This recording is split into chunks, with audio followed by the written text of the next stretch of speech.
I think it's extremely significant because my understanding is that after Pokrovsk, there's not very much between the Donetsk Republic and the Dnieper River.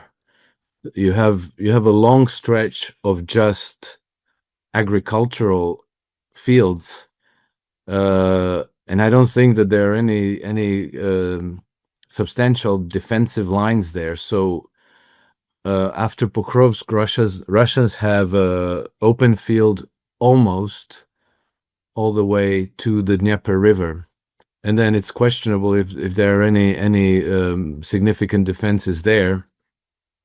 So we could see a very quick progress of Russian troops to Dnieper, which is one of the things that was never supposed to happen, because I remember several interviews, discussions by Western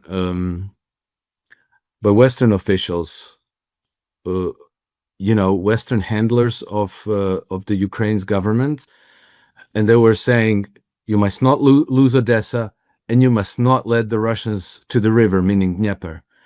And so now it looks like this could happen fairly soon. And I think that might lead to a collapse of the government in Kiev. And that would mean game over for the whole Project Ukraine. Well, it's you see the defensive belt now of cities, which again they function as a fortification line, given that the Ukrainians can use it as logistics centers. They can host a lot of troops to build up a critical mass to do counterattacks, all of this. But in this entire defensive belt, if you go from Pokrovsk, you can go to Kupiansk or Lyman, Konstantinovka, Kharkov. This whole belt of important logistics centers, they're all under pressure now, though. No, well, not Kharkov, of course, but Kupiansk, Lyman, Konstantinovka, even across the Zaporizhzhia front, you see the Russians are moving fast at an incredible speed now, which kind of puts a hole in the whole new talking point that we've had in NATO, that Russia's only taken 1%. The war is at a stalemate. But how do you see the wider collapse here? Do you think one falls, the rest of them goes as well, or because a lot, especially Kupiansk, is looking very dark at the moment?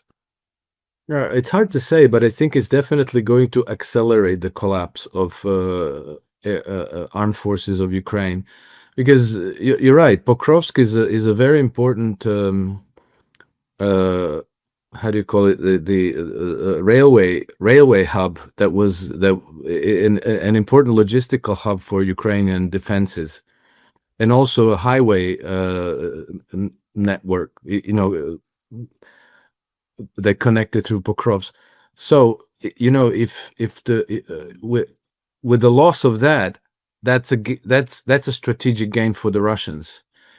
So it's almost like losing the queen in a chess match. No, it's and you're right.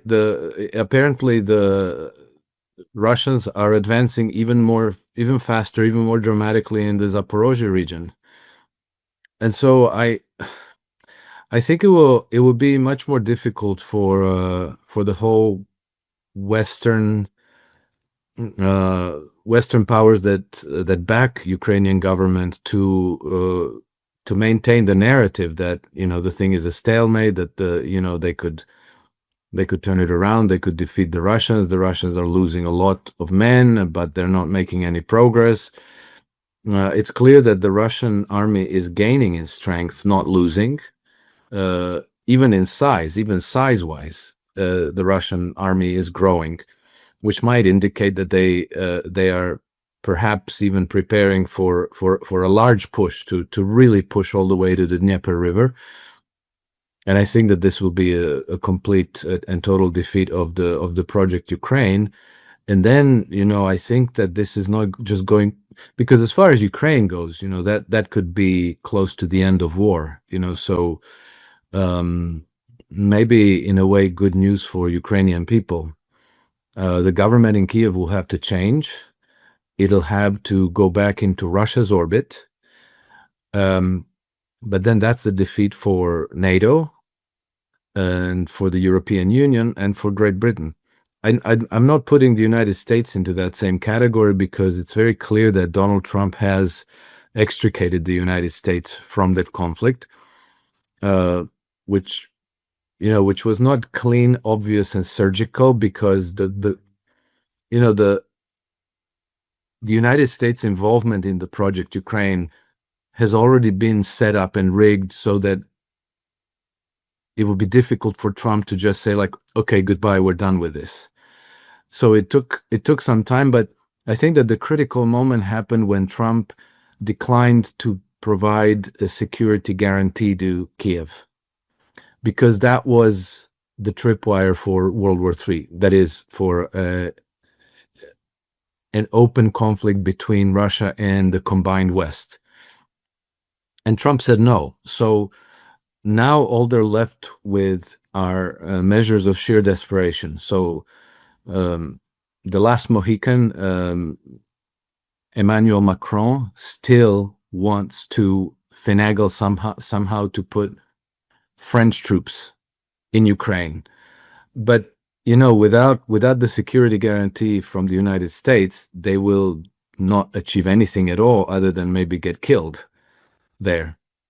And if we go by historical precedents, I think that the idea that the Europeans have, like with World War I, World War II, is we're just going to get ourselves into a world of trouble, and then the Americans will not be able to just leave us alone. They're going to have to come to our defenses. So this is all they have at the moment. And then their gamble is that Trump will not be able to resist the calls to come and rescue them. I don't know. That gamble might work out. It might not work out. But even if it did, even if somehow at the last hour they managed to bring the United States into that war, that still wouldn't be able to turn it around. I mean, Obama in 2014 declined to open a war against Russia because they understood that Russia has escalatory dominance in that region, that winning against Russia would be extremely unlikely.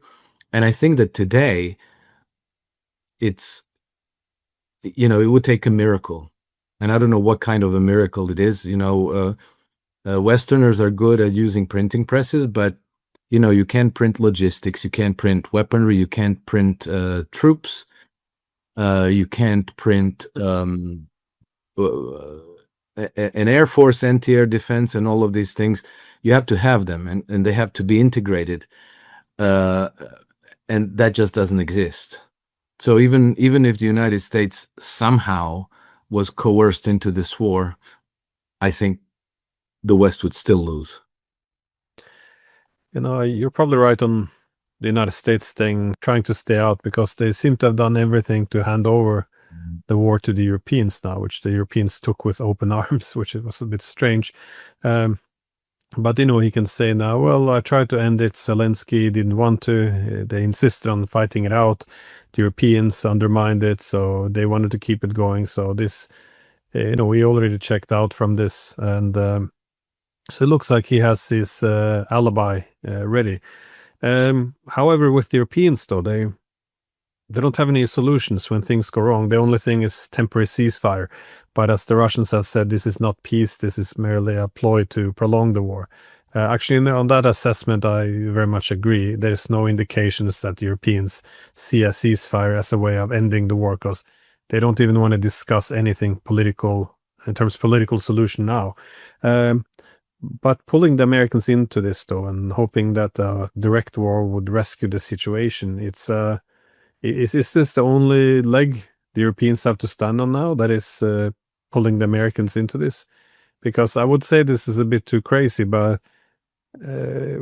it's not really, because anytime, right now they're talking about hybrid war by Russia, that all these drones which there's been zero evidence for Russia being behind. All of it's an evidence now of a hybrid war, which we have to go confront. So even though we don't have the firepower, we seem very much ready to go and join the fight against Russia. Again, I'm not sure if they're beating their chest or if they're actually hoping to trigger some kind of a crisis to bring in the Americans. Well, yes, I think I think that's the only leg they have to stand on. I don't see any other solution at all. But I think that the European leadership, the EU leadership, the government of France, Britain, Germany, I think that they all will experience a catastrophic defeat at home as well. So I think that there's a certain desperation to not recognize reality and just keep the thing going as long as possible.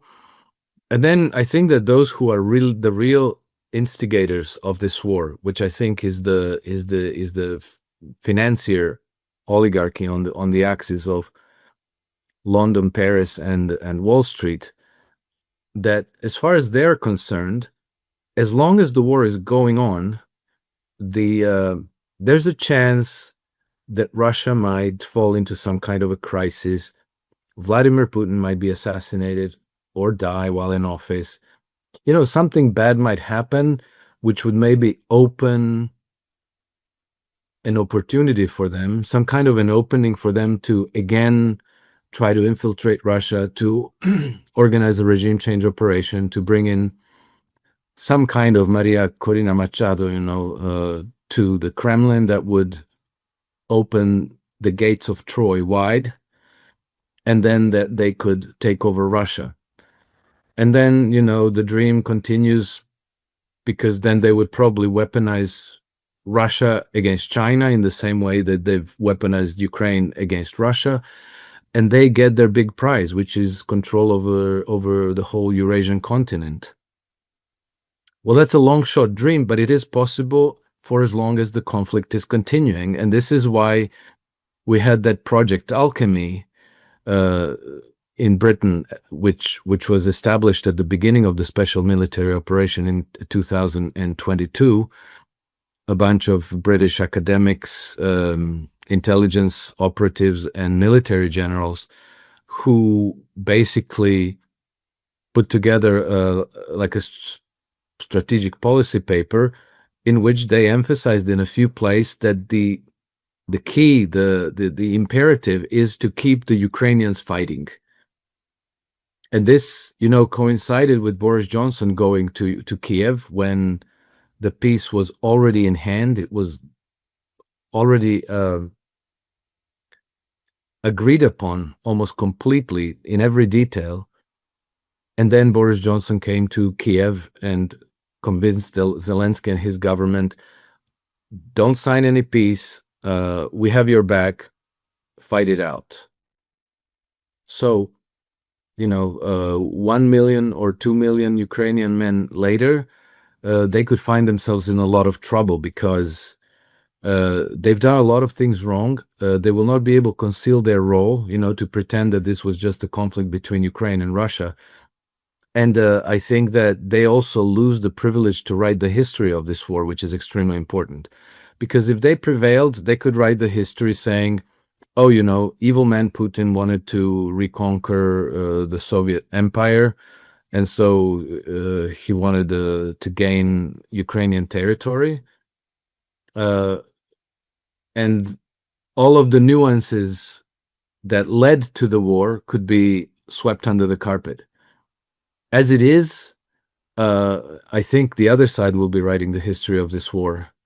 And a lot of the people who are in power today in Europe are not going to be in power anymore. And the let's call it the reactionary force will gain a great deal of credibility. People who have been against the war, against net zero policies, against destroying the pipelines, against shutting down the nuclear power plants, because the actual energy transition that was imposed upon European nations is part of that conflict. So that whole house of cards then comes down, and somebody's going to have to be responsible for it. I'm glad you mentioned the economic aspect, because again, this is not just fought within the realms of geopolitics. It is there's a huge amount of economic interests involved, which is why, of course, the oligarchy is quite eager to keep this war going. And as you said, that its only mission is to keep the war going. This is my impression as well, because no matter how bad things are going on the front line, the underpinning logic is that a long, protracted war will be damaging to Russia. And indeed, it is always harmful to have a long, protracted war. But so as long as you can keep the war going, then it would be a win. But this is why the collapse now is looking at, it's striking a lot of panic in many corners of Europe. However, I just want to ask about the different economic futures which are resting on this. I mean, the outcome of the war, to what extent will it impact, access to resources, debts, the supply chains? I mean, how will economic power be impacted by this war, or the outcome of the war, to be precise? Well, for the West, it's going to be catastrophic. Because the Western financial system is absolutely starved for collateral, and without new collateral, all you have is printing money out of thin air, backed by nothing, which leads into hyperinflation. Hyperinflation basically is the collapse of society. You have many precedents for this, but if you look at the Weimar Republic in Germany 100 years ago, or the collapse of the Soviet Union, I think these are probably valid precedents to try to predict the future of the European Union. I think that the United States has a much better maneuvering space. I think that they will probably be able to skirt this crisis to a good extent, but I think that as far as the European Union, NATO, and the United Kingdom are concerned, this is going to be dismal. This is going to be absolutely dismal. For Ukraine, it's going to be an improvement, for sure. Ukraine has been one of the worst performing economies in the world since gaining independence in 1991. Maybe the worst. At least between 1991 and 2014, Ukraine has been the worst performing economy in the world. Now it's been decimated. Its population has gone from about, I think, 51, 52 million in 1991 to, I think, less than 25 million today. Much of its industry has been destroyed. They lost millions of men. So killed in action, disappeared, wounded beyond repair. So it's going to be they are at a low point from which it's going to be relatively easy to bring about an economic revival for Ukraine, and I think that should be a very hopeful moment, because the potential by integrating with the, let's call it, the multipolar world are enormous. Certainly very large investments are going to go into Ukraine from China and from Russia, possibly from the BRICS Bank. We'll see. That's not going to be immediate, but it could happen relatively quickly. And I'll just give you a staggering example of how these things can change if there's a will to change it, political will. In about less than 5 years ago, Azerbaijan embarked on a major project of developing their infrastructure, and I was there at a Verona Eurasian Economic Conference in 2022 when these projects were starting. And at the time, my impression was, wow, this is this is a very hopeful moment. People were discussing very concrete, very constructive economic development ideas and projects. Between then and now, today, Azerbaijan has built 4,000 kilometers of highways. They built 447 bridges. They've built something like 50 tunnels, one of which is the second longest tunnel in the world, 16 viaducts. And all of this was built in less than 5 years. And the total cost of the whole investment was about $5 billion. So this is what can happen when a society's resources are not being wasted on warfare. And now I'm not talking about Azerbaijan as in Azerbaijan, this could, somebody could say, well, this is all controversial and, I wouldn't trust Azerbaijan, whatever. I'm just talking about what can be achieved when you allocate the society's resources and investment to productive uses, to development of infrastructure, of industries, and so forth. And so, Ukraine is going to be an extremely important country for Eurasian integrations because it's it's on the Black Sea. It's a buffer between East and West.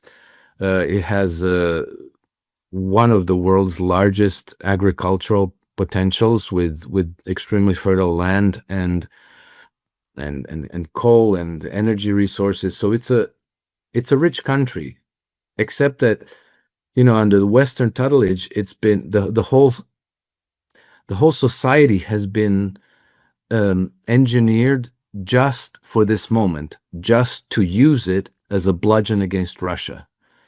If it were used to make life better for Ukrainian people, very, very different outcomes would have been possible. And I think that once this war is over, once this Project Ukraine has been finally defeated, I think that from that point on, such developments are going to become very much possible. And I think that with the help from Russia, Belarus, China, those developments are going to take off in earnest. And probably in another 20, 30 years, Ukraine is going to be a completely different place. The former advisor of Zelensky, Arestovich, he once made a comment in an interview that the great irony is that the only two countries that would fight for Ukraine would have been Russia and Belarus. But unfortunately, of course, now they're on the opposing side. Yes.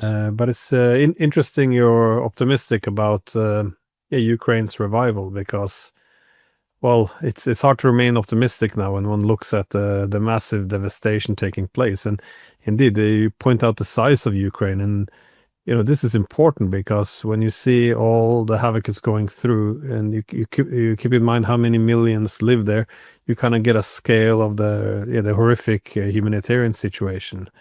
But on that though, it is interesting that energy has become a key component or part of this war in terms of how each side now envisions victory. Of course, Russia sees the collapse of this defensive belt as a way of now really intensifying the march westwards. However, we also see that on both sides, the attacks on energy is seen as the possible key solution to ending the war. That is, Ukraine and NATO are prioritizing attacks on Russian refineries as a way of collapsing the Russian economy, and this what's going to bring Russia to its knees. But also Russia in a big way now is also going after Ukraine's energy infrastructure, especially the last few days though. It appears the main strategy is just to turn off the lights in all of Ukraine and then things will fall apart. This is the assumption. I'm not sure if you see it the same way. For some reason, the Russians in the last few days have done what they haven't done in the last 4 years. I'm not sure what that reason is, but it may be that they are preparing a big push to the Dnieper River, that they want to completely break the resistance and to bring this war to an end. Of course, this is just a guess. We'll find out. I don't know why. I've heard a lot of commentary about this, and people say, "Oh, the Russians have had enough. They've." You wouldn't. I wouldn't expect the Russian leadership to lose their composure, to lose their patience uh, in the war's last stages. There's probably a tactical reason for doing this, because if otherwise they would have done it at any point in the last 4 years. They've chosen to do this now. Ukraine has gone almost completely dark, and it seems that all of their thermal power plants have been destroyed beyond repair, and so that one of the explanation is that maybe they are preparing a big push westward. So we'll find out. Only time will tell.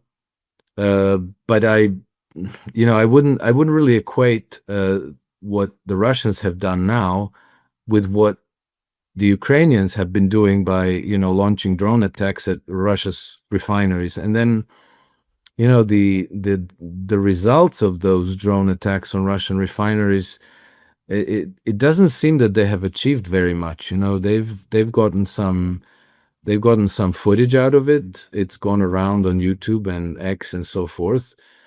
They've given good material for the narrative, that they're damaging Russia's economy. But I'm hearing from people in Russia who are barely aware of any of this. And when you ask them, like, well, is there long lines on gas stations? And they're like, what lines on gas? There are no lines on gas stations. So it seems that the Russian economy is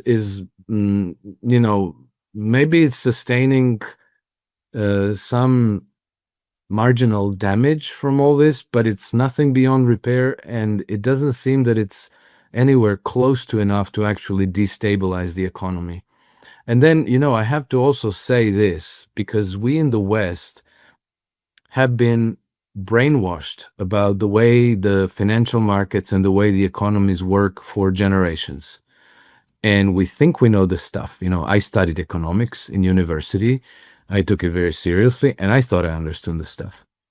But then, if you compare Western financial systems to, let's say, to the Chinese financial system, China hasn't had a financial crisis since, I don't know when, but since the 1970s, 1980s. They just simply haven't had financial crisis.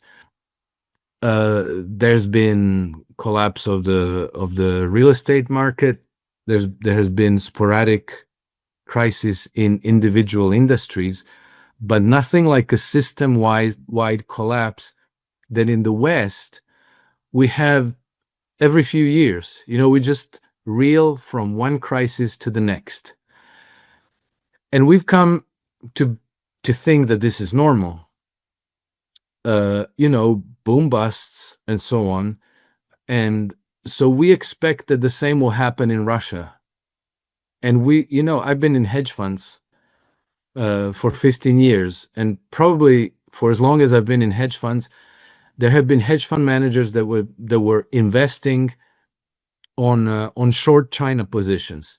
They were like, oh, China, they're building all these Potemkin villages, cities where nobody lives, and blah blah blah blah blah. And so they've been expecting a collapse of China for the last 20 years, and it never came.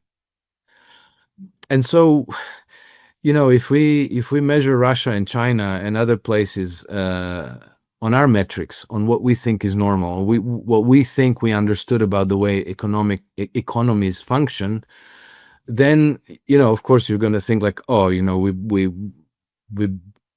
attack some of their refineries and this and that, and then the economy is going to fall like a house of cards. No, that's not necessarily so. And so I think it's again wishful thinking more than responsible analysis. Yeah, it's interesting. Well, you mentioned this boom bust cycle. I always feel that the Austrian School of Economics, at least they provide, it's not everything I agree with there, but at least they provide a very good explanation for why these cycles keep being fueled. And it's also interesting then to see in the context of, for example, the Chinese or Russian economy, to what extent they are pursuing the policy which actually forms this kind of boom bust cycle. But it is interesting, though, that the war is very much linked to the economic systems currently being challenged. As you know, after the global financial crisis of 2008 and 9, we saw both the Russians and the Chinese begin to speak of the need to decouple a bit, at least create an alternative, because the Americans didn't really show any fiscal responsibility. That is, they spent too much and borrowed too much and got into crisis, and the solution was let's borrow and spend some more. And you heard then already back then Putin talked about the US dollar as a leech, something that sucked the vitality out of other economies. And the Chinese began to speak of a post-American economy where they pushed thereafter from 2013 the Belt and Road Initiative. Then they had the China 2025, in terms of taking over tech leadership. They had developing all these new development banks, internationalizing the one. So how do you evaluate after the war in Ukraine? What are the economic strategies of Russia, China, and BRICS countries? Because I think Trump is willing to give up on Ukraine, but he seems to have declared war almost on BRICS. He doesn't. He sees this as undermining U.S. primacy. Yeah, correct. Well, it seems clear to me that to a large extent, the BRICS nations, primarily Russia and China, will be applying the national system of political economy, which is also called the American system of political economy, because that system is much better for the society as a whole. You end up with rising prosperity, rising development, standards of living, industrialization, development of infrastructures. It's exactly what I mentioned about Azerbaijan minutes ago. It's what China has implemented over the last 40 years. It's what Russia is implementing. It's what the United States had implemented in the 19th century when it went from, a patchwork of colonies to being a world superpower in the space of about 50 years. Is the same system that under the policies formulated by Friedrich List, the Germans implemented after 1870. And in every case, these policies result in spectacular advancements, development of industries, infrastructure, technologies, even demographic revival in all these nations. And so I expect that this is now very well understood, because this has been championed by people like Lyndon LaRouche. I know that Sergei Glaziev was an avid, keen reader of Lyndon LaRouche's work. That this has made its way into Russian thinking about economic development, and I assume that it's gone wider than that. It's the alternative to the British system of free trade, which is basically a race to the bottom, where everybody has to reduce themselves to low-priced labor force with no environmental standards, no living standards, no infrastructure development, and so forth. Things we see today in Britain and the United States, even in Europe. General slow, steady decay of the economy, of dilapidation of infrastructure, standards of living slipping lower and lower, and so forth. I think that it's clear that this is the path that the BRICS nations are going to be pursuing now. The the problem that still needs to be solved is the problem of the monetary system, because the monetary system we have in place now is outright fraudulent, and it's basically the epicenter. It's the system from which poisons basically all relations in society and turn them into a perversion of themselves. And this is pretty much the system that we have everywhere in the world, and it needs to be reformed, even in Russia and in China. And well, I know that the Russians have been working on this problem for a very long time, and that they have models and ideas and various initiatives, but I'm not sure that anything has been agreed upon in any definite way. But I think that the need for reform of this system has also led to the creation of things like Bitcoin and cryptocurrencies, because people came to the realization that this is spoiling everything else, and we need a different money system. So I think that one remains to be seen, but I think that as it is, the national system of political economy definitely is a much more promising one for the future of humanity and for the future of peace as well. I actually saw Sergei Glasiev 2 weeks ago in Minsk, and I think people underestimate how much this kind of this economic thinking has made its way back into Russia.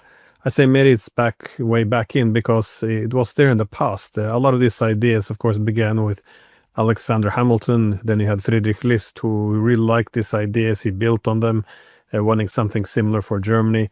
But it was then all the ideas of Friedrich List was then written, and published as pamphlets and given out in Russia.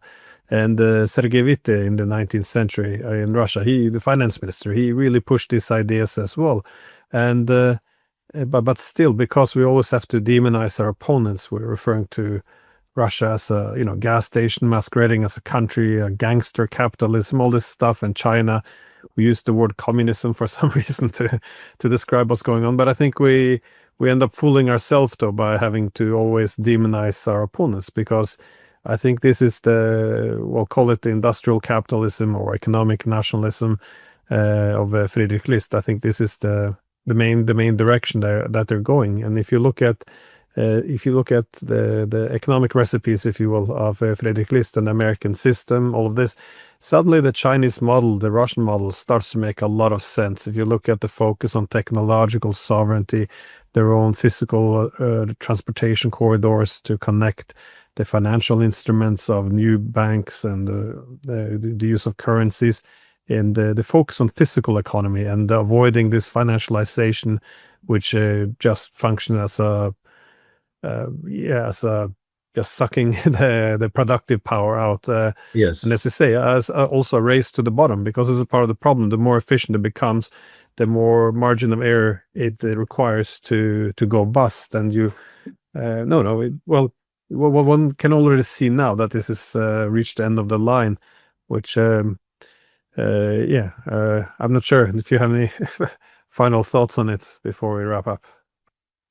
No, I think I agree with what you're saying, and I think that it's time not only we're going to see a bifurcation in development in the world, and the Trump administration has been extremely controversial, to say the least, and one of the worst things to do is listening to Trump's statements and taking them seriously.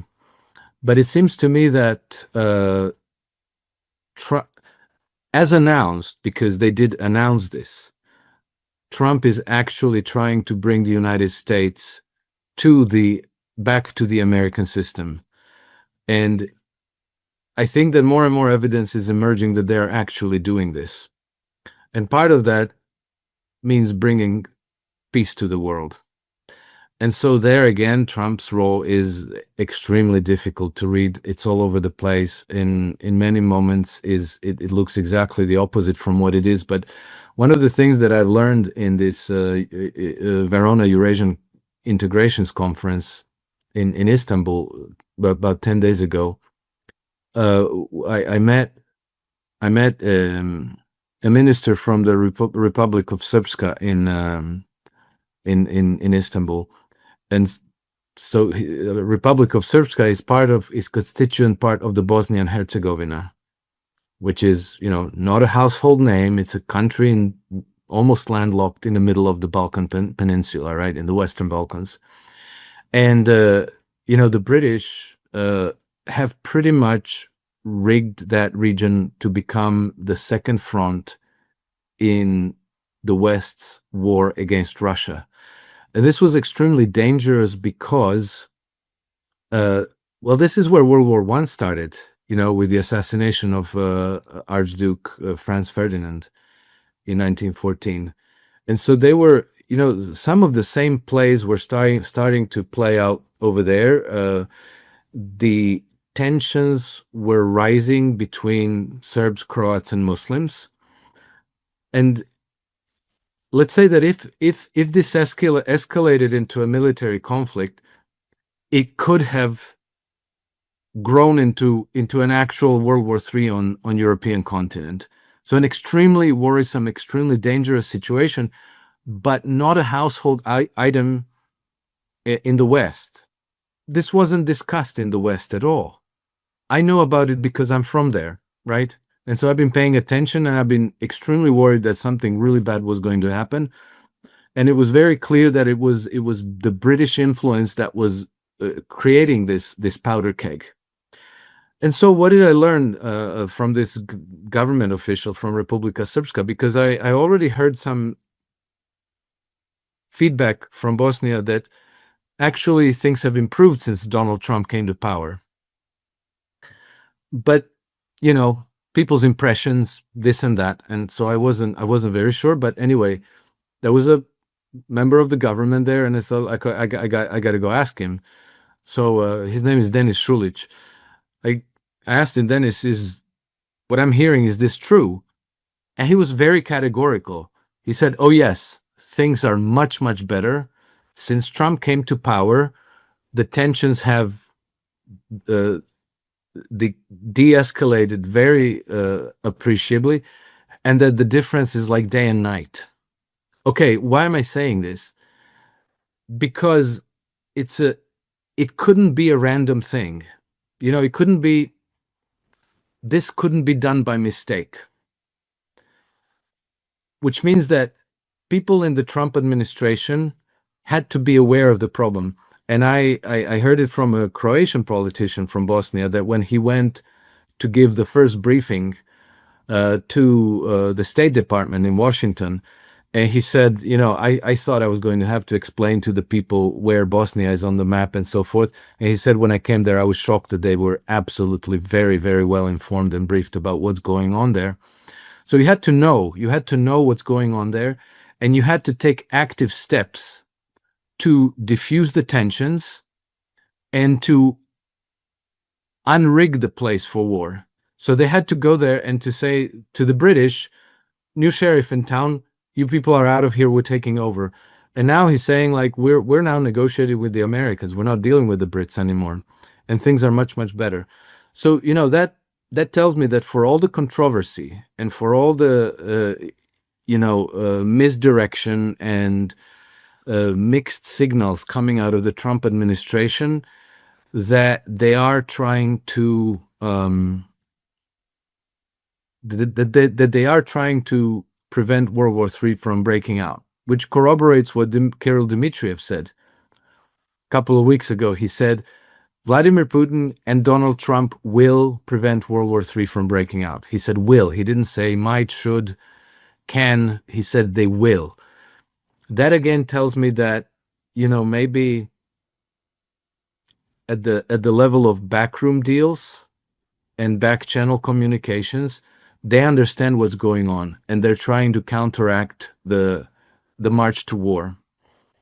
And that I think that change of direction also probably implies that the United States is departing from the British model of free trade towards back to the American system of political economy, which then, maybe a few years from now will be really good news for the American economy and the American people.